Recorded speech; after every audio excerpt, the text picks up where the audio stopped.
Iyo ubajije umugore wubatse uti ese urubatse, ahita agusubiza ati yego ndubatse.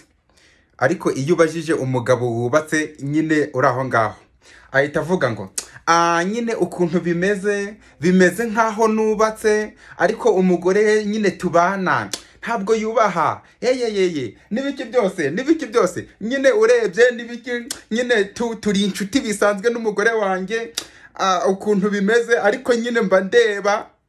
Mugabo urubatse ntabwo wubatse, icyo agasubizo konyine gusa. Urubatse ntiwubatse, ntabwo mbizi, banza ntubatse, turabana gusa, nyine ni umugore tubana mu nzu. Nsa n'uwubatse ariko wagira ngo ntabwo ndi umugabo nk'abandi, wagira ngo Imana ijya kureba umugore yangeneye ntabwo yantekerejeho. Wa mugabo we, urubatse cyangwa ntabwo?